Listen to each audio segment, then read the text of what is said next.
चलिए आज स्टार्ट करते हैं chapter 7, organisational culture and committees. अब बेसिकली क्या होता है कि जब भी हम किसी भी ऑर्गेनाइजेशन की बात करते हैं तो हर ऑर्गेनाइजेशन का अपना एक स्पेसिफिक कल्चर होता है और हर एक ऑर्गेनाइजेशन का, इवन अगर दोनों ऑर्गेनाइजेशंस जो हैं वो एक ही इंडस्ट्री में ऑपरेट कर रही हैं, तो ये पूरा पॉसिबल है कि उन दोनों के जो ऑर्गेनाइजेशनल कल्चर्स हैं वो डिफरेंट हो सकते हैं। बेसिकली जो ऑर्गेनाइजेशनल किसी भी ऑर्गेनाइजेशन के जो कल्चर का सोर्स होता है वो हमेशा ही नेचुरल कल्चर होता है। जिस कंट्री में ऑर्गेनाइजेशन ऑपरेट कर रही होती है उसका नेशनल कल्चर बेसिकली क्या है और उसका काफ़ी इम्पैक्ट होता है ऑर्गेनाइजेशन कल्चर पे। बट अब ज़रूरी ये भी नहीं है, यूजुअली ऐसा होता है बट हमेशा ऐसा नहीं होता, क्योंकि अक्सर ऐसा भी होता है कि नेशनल कल्चर एक टाइप का होता है लेकिन ऑर्गेनाइजेशन कल्चर जो है वो कम्प्लीटली डिफरेंट होता है, तो ऐसा भी पॉसिबल है। तो इस चैप्टर में बेसिकली हम देखेंगे कि ऑर्गेनाइजेशन कल्चर का क्या इम्पैक्ट या नेशनल कल्चर का क्या इम्पैक्ट होता है ऑर्गेनाइजेशन के कल्चर में, और एक ऑर्गेनाइजेशन में कितने डिफरेंट किस्म के कल्चर्स हो सकते हैं, और एक ऑर्गेनाइजेशन के अंदर सबसे पहले तो डिपार्टमेंट्स आते हैं, तो किस किस किस्म के डिपार्टमेंट्स होते हैं और उनके क्या फंक्शंस होते हैं। अब जैसे पिछले चैप्टर में हमने डिस्कस किया था फंक्शनल डिपार्टमेंटेशन, कि बेस ऑन द फंक्शंस हम ऑर्गेनाइजेशन के डिपार्टमेंट्स को डिवाइड कर देते हैं। फाइनेंस एक फंक्शन है, उसका एक डिपार्टमेंट बन जाएगा। प्रोडक्शन एक दूसरा फंक्शन है, उसका अलग डिपार्टमेंट बन जाएगा। तो ये फंक्शनल डिपार्टमेंटेशन होती है। तो ज़रा उन डिपार्टमेंट्स को हम डिटेल में भी देखेंगे। तो ये है chapter 7, organisational culture and committees. अच्छा, अब ऑर्गेनाइजेशन के कल्चर को मेंटेन करने के लिए या डिफरेंट फंक्शंस को परफॉर्म करने के लिए अक्सर हम कमेटीज भी बनाते हैं। कमेटीज कहाँ होती हैं ऑर्गेनाइजेशन में? सबसे पहले टॉप पे बोर्ड होता है।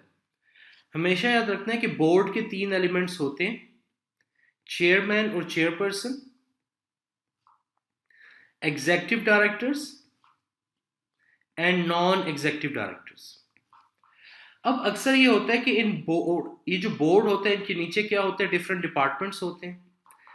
जैसे टेक्नोलॉजी का डिपार्टमेंट होगा जिसको एग्जीक्यूटिव डायरेक्टर हेड करेगा। उस एग्जीक्यूटिव डायरेक्टर को हम क्या कहेंगे? CTO, chief technology officer for example. फिर इसके नीचे फाइनेंस का डिपार्टमेंट होगा। फाइनेंस के नीचे कौन होगा? सीएफओ होगा ऑब्वियसली, जो उसको हेड करेगा डिपार्टमेंट को। फिर उसके नीचे फाइनेंस मैनेजर होगा, उसके नीचे अकाउंटेंट्स होंगे एंड सो ऑन। इसी तरह ऑपरेशंस एक फंक्शन हम बना सकते हैं जिसको हेड करेगा सीओओ, चीफ ऑपरेटिंग ऑफिसर। अब ये तीनों के तीनों जो हैं ये एग्जीक्यूटिव डायरेक्टर्स हैं। फिर इस बोर्ड को फर्दर असिस्ट करने के लिए अक्सर हम क्या बनाते हैं?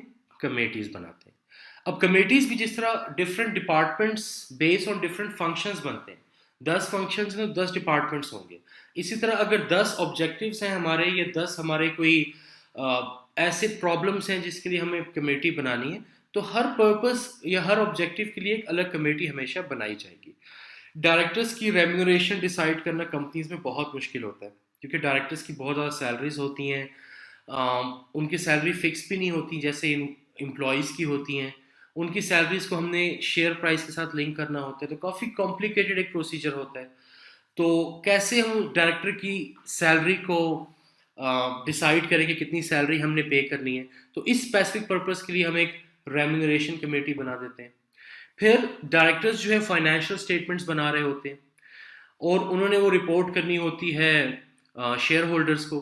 बट रिपोर्ट करने से पहले मस्ट होता है कि उसको एक्सटर्नल ऑडिटर्स रिव्यू करें। तो एक्सटर्नल ऑडिटर्स या इंटरनल ऑडिटर्स को असिस्ट करने के लिए हम अक्सर ऑडिट कमेटीज भी बना देते हैं। तो डिफरेंट पर्पसेस के लिए डिफरेंट कमेटीज एक ऑर्गेनाइजेशन में हो सकती है। ओके, अब सबसे पहले ऑर्गेनाइजेशनल डिपार्टमेंट्स की बात करते हैं कि किस किस किस्म के डिपार्टमेंट्स हो सकते हैं, और हर डिपार्टमेंट का अपना फंक्शन होता है। आप लोग ऑलरेडी FA1 FA2 में या MA2 में थोड़ा से डिपार्टमेंट्स को आप लोग डील कर चुके हैं ऑलरेडी।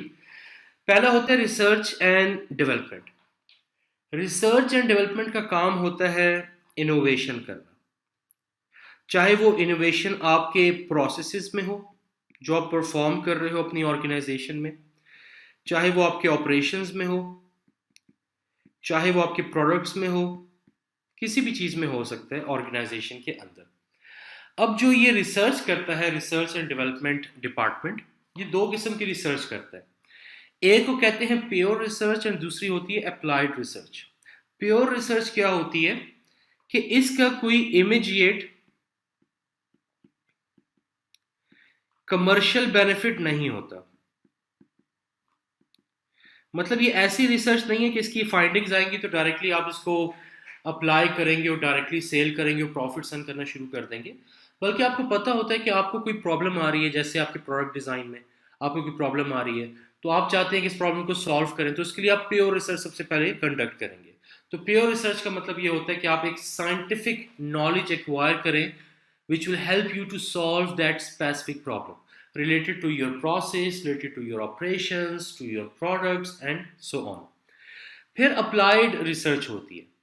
जब प्योर रिसर्च की आपके पास फाइंडिंग्स आ जाती हैं, आप एक चीज का सोल्यूशन ढूंढ रहे हैं, वो सोल्यूशन आपको मिल जाता है, फिर इन फाइंडिंग्स को आप क्या करते हैं, अप्लाई करते हैं, so that you can get the commercial benefit, ताकि आप उसको अप्लाई करके अपने प्रोडक्ट डिजाइन में किसी भी चीज में उसको अप्लाई करके आप प्रॉफिट अर्न कर सकें।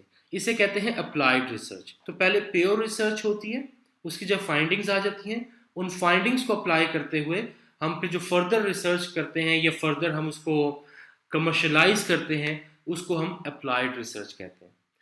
रिसर्च एंड डेवलपमेंट का एक पर्पस ये भी होता है कि नॉलेज ऑब्टेन करनी है, ऑर्गेनाइजेशन ने नॉलेज गेन करनी है। अब नॉलेज जो है बेसिकली तीन किस्म की होती है। पहली होती है टैसिट नॉलेज। टैसिट नॉलेज वो होती है जो एक एम्प्लॉय जो ऑर्गेनाइजेशन में काम कर रहा है, वो ऑर्गेनाइजेशन में काम करते हुए अपनी प्रोफेशनल एंड प्रोफेशनल लाइफ के एक्सपीरियंसेस से सीखता है। इसको कहते हैं टैसिट नॉलेज, ठीक है। और एम्प्लॉय जो है वो इसके बारे में अवेयर होता है कि मैंने ये लर्निंग की है, चाहे अपनी पर्सनल एक्सपीरियंसेस से या प्रोफेशनल एक्सपीरियंसेस से। अब टैसिट नॉलेज का प्रॉब्लम क्या होता है कि ये एक पर्सनल नॉलेज होती है हर इंसान की, ये पर्सनल एक्सपीरियंसेस से आई होती है, और ये ऐसी नॉलेज नहीं होती जो एक बंदा दूसरे के साथ शेयर कर सकता है, क्योंकि ये ऐसे एक्सपीरियंसेस होते हैं या ऐसी नॉलेज होती है कि आप ये चीज़ें सीख तो लेते हो लेकिन इसको आप वर्ड्स में एक्सप्लेन नहीं कर सकते। उसको दूसरे बंदे को आप अगर ट्रेन करना चाहो इन एक्सपीरियंसेस में तो आप नहीं कर पाते। तो ये होता है टैसिट नॉलेज। इसी तरह इम्प्लिसिट नॉलेज भी होती है, मिलती जुलती है टैसिट से, लेकिन इम्प्लिसिट नॉलेज वो होती है जो चीज़ें आप सीखते हो लेकिन आप उनके बारे में अवेयर नहीं होते कि आप लर्निंग कर रहे हो। टैसिट में आप अवेयर होते हो और इम्प्लिसिट में आप अवेयर नहीं होते। आप ऐसा माइंड नहीं बनाते कि मैंने भी अपने आप को ट्रेन करना है ताकि मैं ये चीज़ सीख सकूं। जैसे फॉर एग्जांपल जब आप छोटे थे तो आपने चलना सीखा, ठीक है। अब कोई आपको चलना सिखाए या चलना ना सिखाए, आप इवेंचुअली चलना सीख जाते हैं। बेबी पहले क्रॉल करना सीखता है, फिर उसके बाद वो चलना सीखता है, फिर उसके बाद वो भागना सीखता है। अब अगर तो पेरेंट्स सिखा रहे हैं वेल एंड गुड, ना भी सिखाएं तो वो इवेंचुअली वो सीख जाएगा। ये क्या होती है, इम्प्लिसिट नॉलेज होती है। इसमें आप अपना माइंड बिल्डअप नहीं करते कि मुझे एक चीज़ सीखनी है, बल्कि वो खुद से आप सीखते जाते हैं। फिर होती है एक्सप्लिसिट नॉलेज जो ऑर्गेनाइजेशन के काम की होती है। एक्सप्लिसिट नॉलेज वो होती है जो ऑर्गेनाइजेशन अपने एक्सपीरियंसेस से सीखती है। फॉर एग्जाम्पल ऑर्गेनाइजेशन, कोई ऐसी ऑर्गेनाइजेशन है जो होम डिलीवरी दे रही है प्रोडक्ट्स की। अब कुछ अरसे बाद उन्होंने ये सीखा कि जब भी हम कस्टमर को होम डिलीवरी करते हैं तो कुछ स्पेसिफिक एरिया के कस्टमर्स हमेशा रिटर्न कर देते हैं गुड्स को, या कुछ स्पेसिफिक सिटी के लोग हमेशा रिटर्न कर देते हैं। तो उनको हम क्या करते हैं, वहाँ पे डिलीवरी हम ख़त्म कर देते हैं, या उनसे हम कैश ऑन डिलीवरी की बजाय हम उनसे कैश एडवांस पेमेंट लेना शुरू कर देते हैं। तो ये क्या है, ये ऑर्गेनाइजेशन की लर्निंग हो रही है। अपने एक्सपीरियंसेस से ऑर्गेनाइजेशन या पास्ट परफॉर्मेंस से ऑर्गेनाइजेशन सीखती है। अब जो एक्सप्लिसिट नॉलेज होती है ये हमेशा ऑर्गेनाइजेशन के काम की होती है। ऑर्गेनाइजेशन इस नॉलेज को रिकॉर्ड भी करते हैं, इसको एनालाइज भी करते हैं, और इसको फिर रिपोर्ट और यूज भी किया जाता है future planning, controlling and decision making में। तो ऑर्गेनाइजेशन की जो काम की होती है वो एक्सप्लिसिट नॉलेज होती है, जो आप एक दूसरे को बोल के समझा सकते हो, एक दूसरे को आप ट्रेनिंग दे सकते हो। जैसे मशीन को कैसे यूज़ करना है, तो एक सुपरवाइजर जो है वो लेबर को सिखा सकता है, ये एक्सप्लिसिट नॉलेज है। टैसिट जो है it's more of the personal knowledge, और आप अवेयर होते हो कि आपके पास ये नॉलेज आ रही है। इम्प्लिसिट नॉलेज आप बहुत सारी ऐसी चीज़ें सीखते हो लाइफ में जिसके बारे में आप अवेयर नहीं होते, लेकिन आप सीख जाते हो उनको। इसके बाद है नेक्स्ट आपका परचेजिंग डिपार्टमेंट या प्रोक्योरमेंट डिपार्टमेंट। अब परचेज या प्रोक्योरमेंट का क्या होता है? सबसे पहले इन्होंने सप्लायर्स को आइडेंटिफाई करना होता है कि कौन से सप्लायर को हमने शॉर्ट लिस्ट करना है, किस सप्लायर को सेलेक्ट करना है, किस सप्लायर को हमने ऑर्डर प्लेस करना है। उन सप्लायर के साथ नेगोशिएशंस भी यही करते हैं, क्योंकि जितनी बेहतर नेगोशिएशंस होंगी उतनी ज़्यादा आपको बेहतर प्राइस मिलेगी। क्वालिटी डिटरमिन करते हैं कि किस क्वालिटी का प्रोडक्ट या रॉ मटेरियल हमने बाय करना है। एक रॉ मटेरियल की 10 किस्म की क्वालिटीज़ हो सकती हैं। तो ये बेसिकली जॉब रोल होता है प्रोक्योरमेंट या परचेजिंग डिपार्टमेंट का। तो प्रोक्योरमेंट ऑफ रिसोर्सेज, जितने भी रिसोर्सेज ऑर्गेनाइजेशन को चाहिए होंगे, चाहे रॉ मटेरियल है या और कोई एसेट्स हैं, कुछ भी हैं, वो सब बाय करने हैं। बेस्ट परचेजिंग मिक्स, ये इनकी रिस्पॉन्सिबिलिटी होती है कि इन्होंने डिटरमिन करना होता है कि कैसे हम इफेक्टिव परचेजिंग कर सकते हैं। इफेक्टिव परचेजिंग कैसे हो सकती है? फर्स्ट ऑफ ऑल आपका जो वेयर हाउस होता है वहां पर ऑप्टिमल इन्वेंट्री लेवल्स होने चाहिए। ये हमने MA2 में पढ़ा था, जैसे कि मैक्सिमम इन्वेंट्री लेवल आप डिटरमिन करते हो, या आप डिटरमिन करते हो अपना मिनिमम इन्वेंट्री लेवल, या आप डिटरमिन करते हो अपनी बफर इन्वेंट्री, या आप डिटरमिन करते हो अपना रीऑर्डर लेवल। तो ये सारे काम भी प्रोक्योरमेंट के होते हैं कि उन्होंने ये सारे इन्वेंट्री लेवल स्टैब्लिश करने होते हैं। इसके बाद जब आप रीऑर्डर लेवल डिसाइड करते हैं, रीऑर्डर लेवल वो लेवल होता है कि जब भी उतनी इन्वेंट्री आपके पास रह जाएगी तो आपने ऑर्डर प्लेस करना है अपने सप्लायर को। तो फिर आप क्या करते हो? आप EOQ की कैलकुलेशन करते हो, आप एक ऑप्टिमल ऑर्डर साइज डिटरमिन करते हैं और अपने ऑर्डर को प्लेस करते हैं। प्लस जो आप परचेजिंग कर रहे हैं वो बेस्ट वैल्यू फॉर मनी होनी चाहिए। जो आप पैसे दे रहे हो किसी प्रोडक्ट के लिए वो वर्थ फॉर मनी होना चाहिए। जितने पैसे दे रहे हो उसी क्वालिटी का प्रोडक्ट भी आपको मिलना चाहिए। तो ये सारी की सारी रिस्पॉन्सिबिलिटीज जो हैं ये परचेजिंग डिपार्टमेंट की होती है। यहाँ तक क्लियर है?